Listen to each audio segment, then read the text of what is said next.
Hello, Yasmine Brown with MVP Realty. I am here to share Seller's Tip Tuesday. So today we're going to talk about 3 factors that may hinder a property from being sold within 30 to 60 days of it being listed.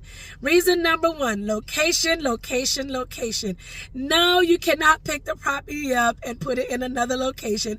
However, if the property is located in a rural area or in a place where it's not favorable, then you may want to consider the actual pricing of the property or incentives. Buyers love incentives. So if the location is not favorable, listen, the incentives will be, okay? So sellers, consider the pricing of the property when you're in a location that is not as favorable. So let's say, for instance, if the property comps selling between 450 to 550, you might want to come somewhere in the middle, in between that 450 and 550 range, just so that you can get buyers that will be willing to purchase the property, okay?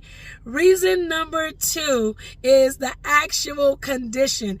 If the condition of the property is not favorable for buyers, they're not going to buy it. So sometimes you may want to consider, sellers, actually adding an incentive for the upgrade. Like, say for instance, maybe you have carpet in the bedrooms and people do not like carpet. Not everyone, but most people do not like carpet. So you might want to consider adding an incentive at closing to replace the carpet. Or what you can do is actually upgrade it yourself, or maybe the appliances, the kitchen appliances can be replaced, or maybe you can upgrade the bathroom or the kitchen. Another condition that will cause a property not to sell, which is very common in Florida, is the roof. If the roof is older than 20 years, most insurance companies are not going to cover that roof. As a matter of fact, you will not get any coverage for that roof, okay? So sellers, if you know that your roof is old or it needs to be repaired or replaced, the best incentive that you can offer is a roof incentive closing or a closing cost credit at closing for the roof.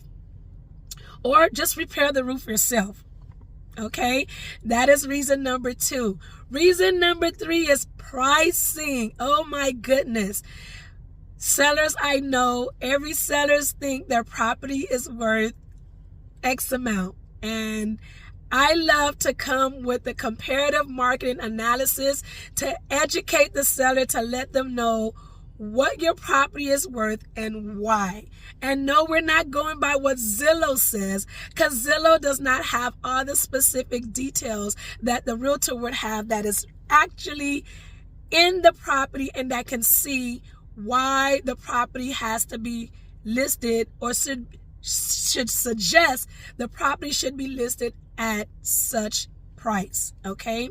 So in the comparative marketing analysis, it usually has the highest the property can be listed for, medium or average, or the lowest.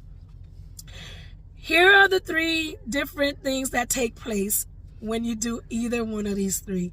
If you list it at the highest mark, most of the time you may not get as much showings for the property, especially if there are other properties active in your neighborhood selling for a better price with much better condition and location. They may consider purchasing your neighbor's house instead of yours because you listed it too high. So how should you list your property? I'm glad you asked. So in the comparative marketing analysis, if you decide to list it at the highest price, then you're going to probably run into that one buyer out of 10,000 buyers. That's that needle in the haystack that says that I must have this house, and they will purchase it as is because they love the house. The other option is listing it at the average price, or what is called the median. So you will probably get offers on the property. You may get showings. But the other way to list your property is to list it lower or below market value, or what the other properties are selling for. This causes a frenzy. Okay, this is what is called, they call this a sale. So what happens is all the buyers that are interested in buying, they're going to drive the price up by bidding and trying to get the best offer on your property. That's the strategy that you can do to actually get maybe the price that you actually wanted. Now, is it always going to work that way? No. If I knew what it would actually the results would be, then we won't be having this conversation. But because I don't have a crystal ball, we're just telling you the options and what's suggested and recommended by a professional realtor. So I hope the information that I provided to you today for Sellers Tip Tuesday was very informative. If you would like to schedule a seller's consultation, I would love to sit down with you. My number is 239-201-6964. I'll see you next Tuesday. Bye-bye.